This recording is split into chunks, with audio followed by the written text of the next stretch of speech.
Imagine a world where everything suddenly comes to a halt.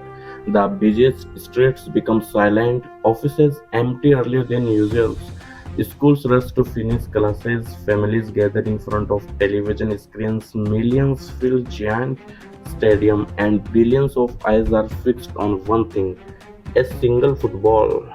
90 minutes, 22 players, one referee, and one trophy.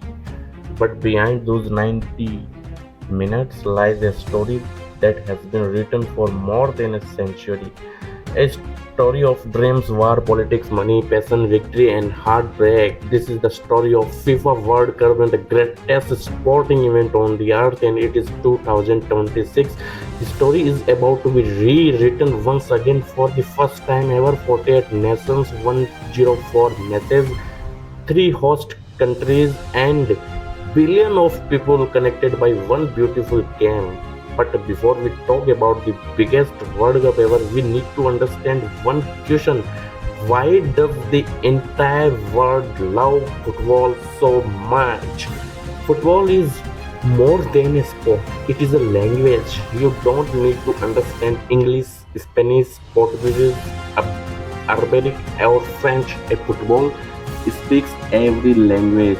Whether you are a child playing barefoot in a small African village or a millionaire practicing in Europe's most expensive stadium, the game is exactly the same. A ball, a goal, a dream.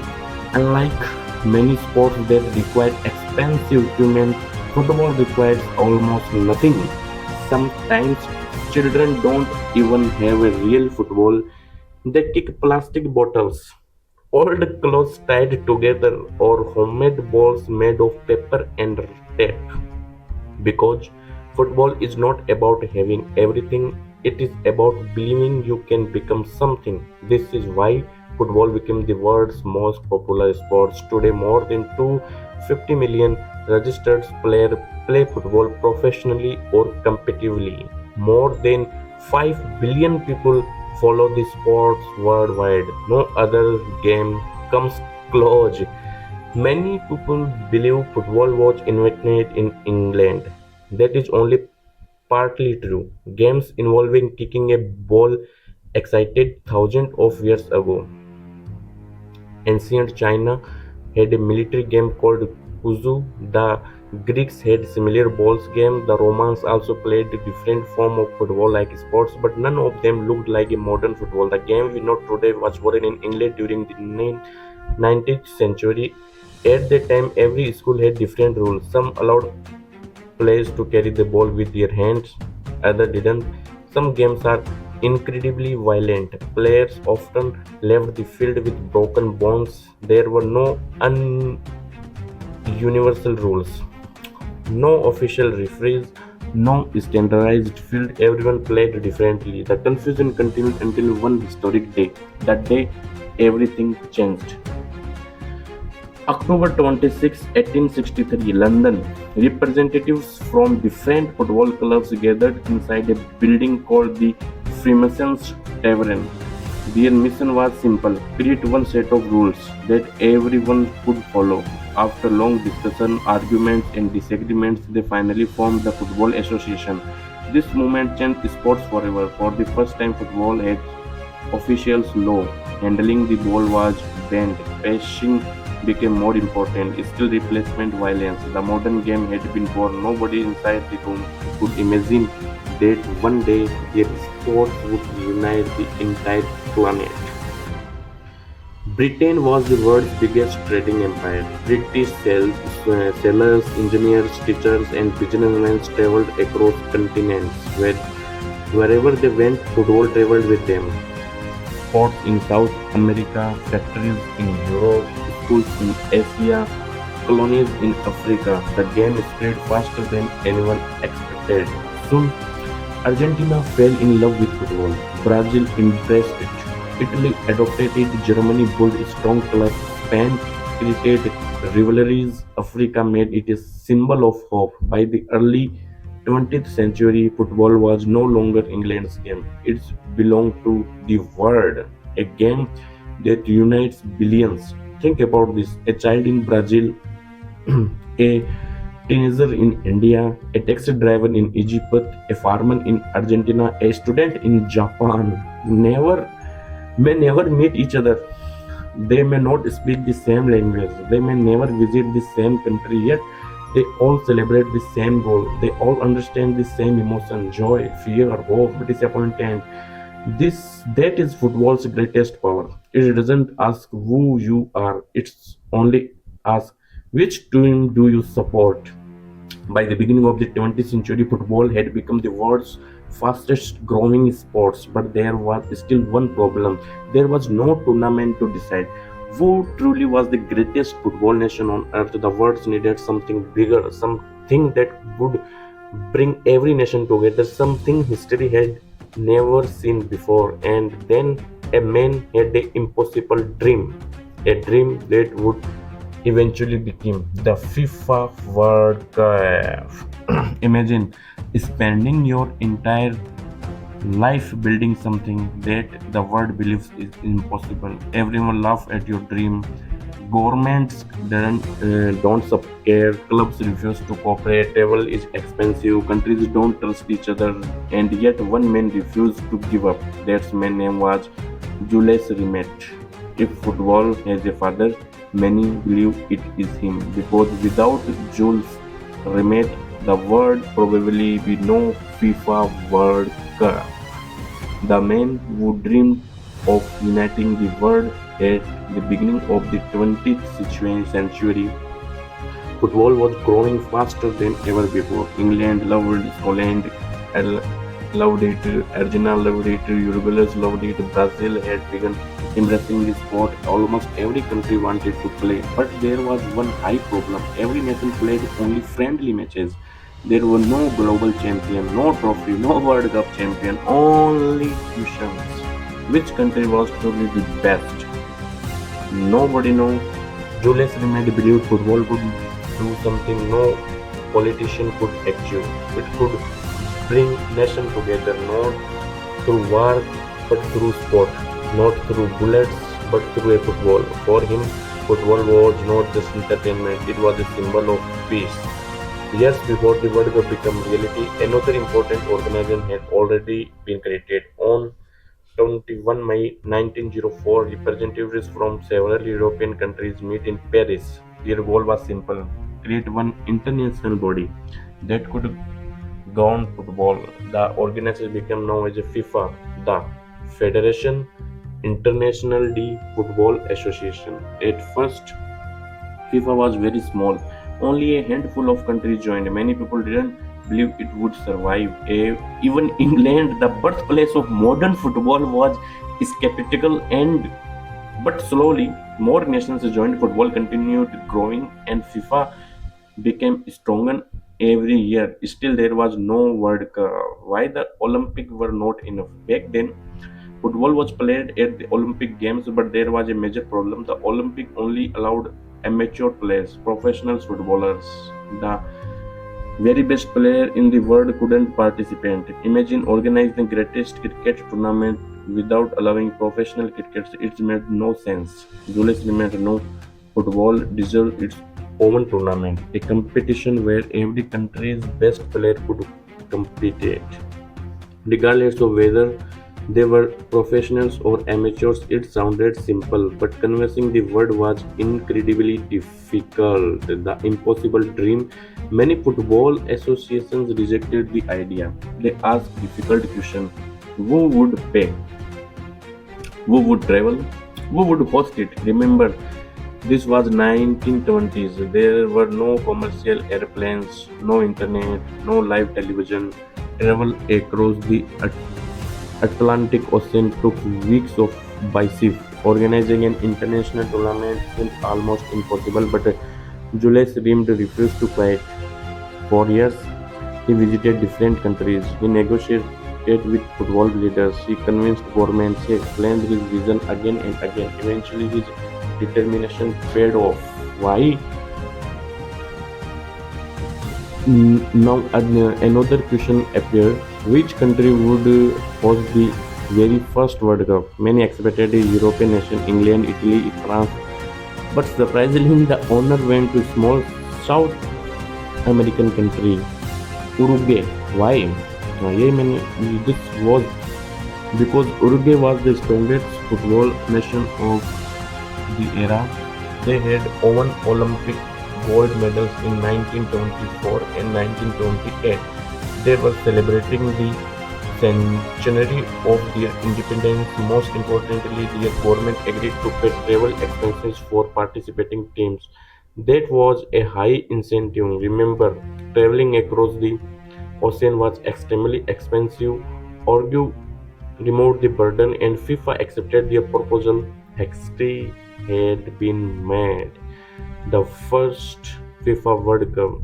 The year was 1930. Only 30 nations participated. Today the number sound unbelievably small. But at that time, even convincing 13 countries was considered a miracle. Most European nations refused to travel. The journey by ship lasted nearly 3 weeks. Players left their families behind. Many took unpaid leave from work. Some were not even full-time footballers. They simply loved the games. After weeks at sea, the teams finally reached Montevideo.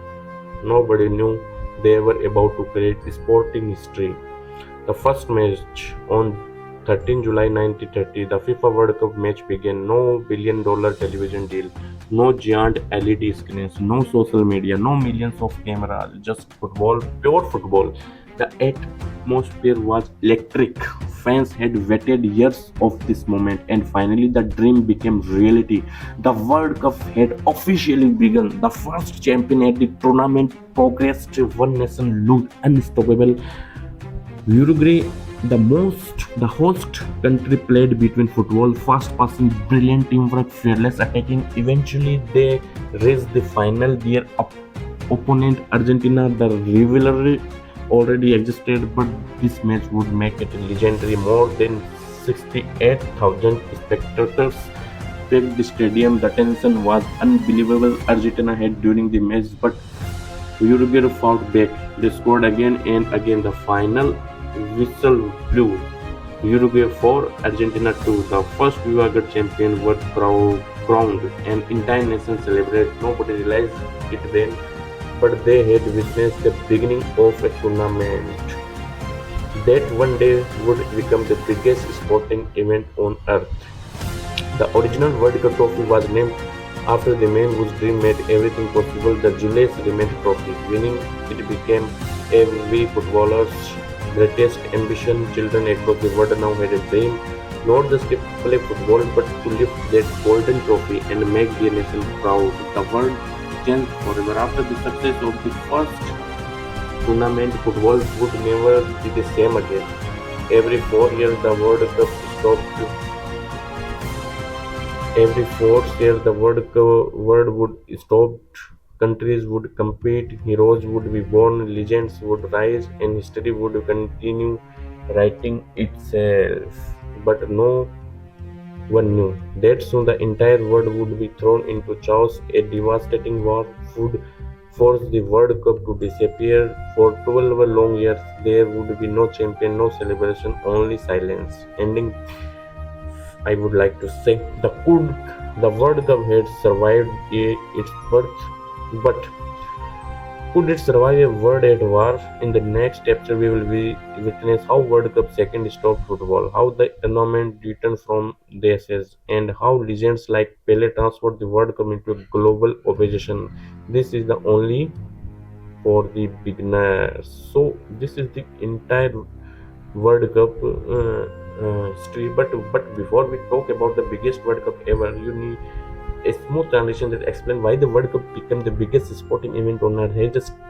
So I talk, but before we talk about the biggest World Cup ever, we need to transfer one simple question: How did football become the world's greatest game? Because the FIFA World Cup didn't become a global phenomenon overnight. It was not created by billion-dollar sponsorship, giant stadium, television networks, or social media. It all started something much simpler: a ball few players and an idea powerful enough to unite humanity. To understand the World Cup, we must first understand football itself, because every great story has a beginning, and the beginning of the football is far older. And the most people imagine thousands of years become modern stadium existed before FIFA World Cups, before legends like Pele, Diego Maradona, and Lionel Messi or Cristiano Ronaldo civilized giants across the world were already playing games that involved kicking a ball. In ancient China, soldiers played a military training game called Kuzu.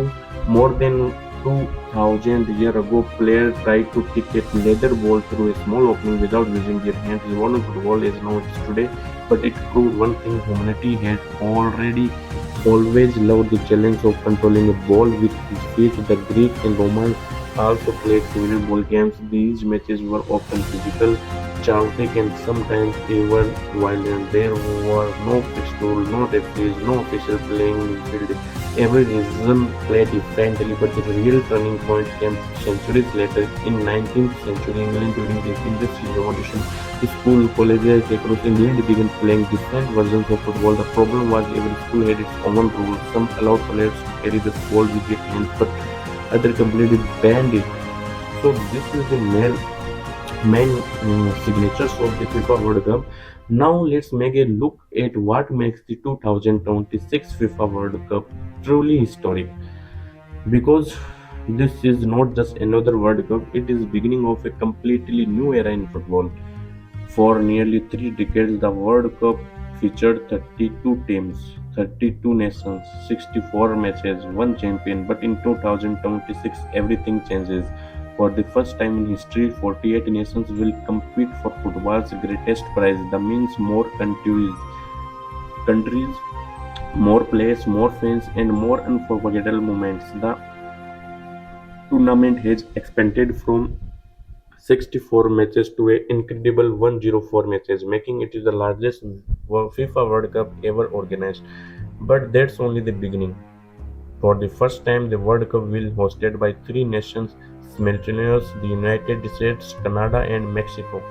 Together, these three countries will become millions of football fans from every corner of the world. 16 magnificent cities, world-class stadium, cutting-edge technology, and an atmosphere unlike anything football has witnessed. The tournament will begin on July 11, 2026, and after more than a month of unforgettable football, the world will discover its new champion on July 19, 2026. But 2026 is not just about breaking records, it is about giving more nations the opportunity to dream. Countries that have never experienced the magic of a World Cup now have a better chance of qualifying. Millions of young footballers who once believed the World Cup was out of reach can now dare to imagine wearing their country's colors on football's biggest stage. Technology will also play a bigger role than ever before. Artificial intelligence, semi-automated offside technology, goal line system, connected match balls, and advanced player tracking will help make every decision faster, fairer, and more accurate. Experts believe that 2026 FIFA World Cup could become the most watched sporting event in human history. Billions of views, millions of traveling fans, and the economic impact worth billions of dollars. But beyond the numbers, beyond the stadium, beyond the technology, the true beauty of the World Cup remains the same. For one magical month, borders disappear, language doesn't matter, politics takes a back seat, and the entire world speaks just one language: football. This is not just the biggest FIFA World Cup ever, this is the future of football. 2026 World Cup could become the most watched sporting event in human history. Billions of viewers, millions of traveling fans, and the economic impact worth billions of dollars. But beyond the numbers, beyond the stadiums, beyond the technology, the true beauty of the World Cup remains the same. For one magical month, borders disappears, language doesn't matter, the politics takes a backseat, and the entire world speaks just one language again. This is what football. Football. This is not just the biggest FIFA World Cup ever 2026. This is the future of football. So, this is the small documentary about FIFA World Cup 2026. Jai Hind, Jai Hind.